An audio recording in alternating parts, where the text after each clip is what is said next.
Hi, Scott Lackman, 4510 TV, a community worth watching. Today's episode, guys, we're down at the Peterson Road footy fields, rugby union fields, with John Flew, General Manager for the Caboolture Rugby Union. How you going, John? Good, thanks, Scotty. Thanks for coming out. Thanks, mate. Good to be on the track, on the field, and thanks for the singlet with my white pasty arms to do an interview with you. But I feel part of the crew, and obviously we have supported you over many years. Just want to do an update. How's the club going? And it's the start of 2021. You've done your sign up with the juniors?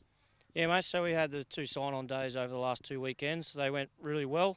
It's a bit hard to gauge some numbers now. Everything's online, but training starts this Friday night for the juniors, so we should get a pretty good tell of the numbers from that. So, yeah, big year for us. Excellent. The juniors over the years, John, they've done well, and you've obviously grown the number of teams over the last few years. Yeah, so we're on a really good increase over the last 4 to 5 years, and last year was a bit of a hit, as it was to most community sporting organisations, but we're looking to bounce back, and I think we will. So, I mean, we've got the best facilities to play on, and yeah, that's what brings people down here all the time. Lovely. The seniors, mate, is it training for them Friday night? The seniors have been going for about a month and a half now already on Tuesdays and Thursdays. The champion women have been jumping in with the boys, so showing them how it's done. And yeah, hopefully they can pull the standard up for a few of those boys there. How did the seniors, it was an unusual year, mate. It was all over the shop. 2020, how'd they go with the seniors?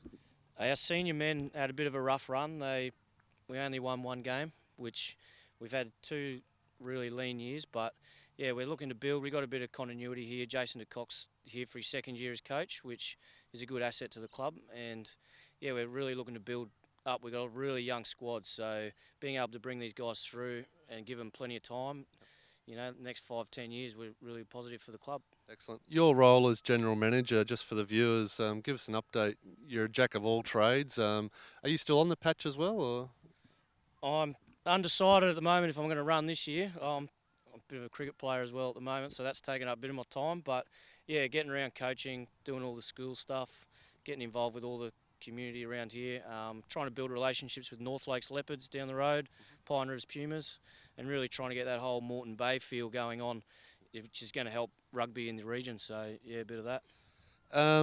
Behind us, pretty much in view, the old clubhouse. She stood the test of time, and it's a shared facility with Caboolture Touch Association. I just got a bit excited before, mate. There's some big plans on the drawing board for the clubhouse.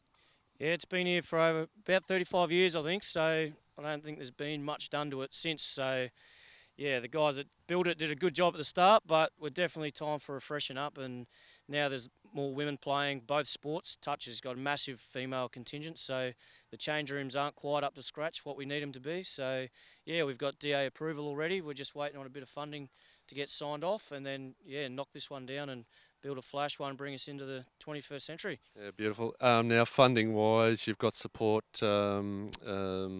state government, council, obviously the sports club, CSC Group are a big funder, but you're just waiting on that little bit of extra from the federal?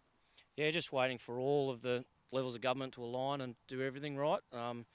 Positive words coming out so far, so everything seems to be on track. We're just waiting to hear back, and yeah, fingers crossed it all goes ahead still, and sometime through this year we might be knocking down, hopefully. Yeah, excellent, mate. To be fair, around the region, I think AFL's got their U-Butte ground, soccer's got their U-Butte ground, cricket's returned to Grant Road. They've improved those facilities, so I reckon you're next on the list for sure.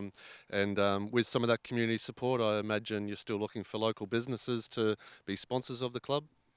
Yeah, we've got a good little base of sort of 15 to 20 businesses around. We launched our business directory this year as well. It's just a little bit more income to go out to the families that tell everyone who we are and what other businesses are around that help support us. But yeah, we've got a lot of long-term sponsors. Tension Concrete's been a great supporter for a number of years, over 5 years now.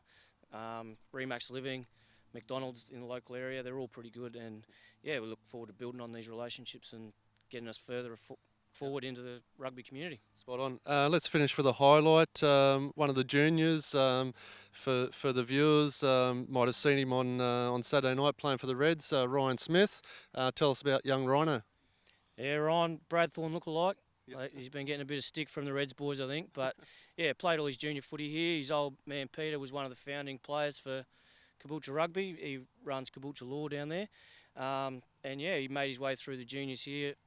As with a lot of players, if they're any good, they get picked up by the bigger clubs. Had to move into Brisbane, so he's at Brothers Rugby Club. Made his way through the grades, really. Didn't get picked up out of school like a lot of the kids do now. He's just hard work, persistence, and, yeah, really pushed his way in. And 2 bench spots last year, but this year he got off the bench and made his debut on the weekend, which had a blinder. You said to me off camera you had a couple of beers, but did you watch any of the game, mate? Yeah, I was watching it. Always got to watch it.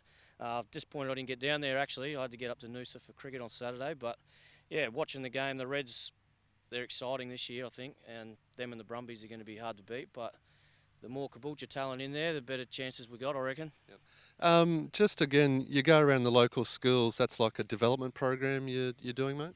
Yeah, so through the sporting schools with Australian government, they fund it. And so we go to the schools, and if they can get the funding, we do it through that. So it means we can put more boots on the paddock. But otherwise, we just do it off our own bat because we're trying to grow the game. We're up against some pretty big beasts in soccer, AFL and league. Yep. We're a little less known and trying to change that stigma of being the hoity-toity lot. We just want to get out there. We're hard workers. Yep. That's what Caboolture's known for, and that's what we're trying to breed here. Spot on. John Flew, General Manager, Caboolture Rugby Union.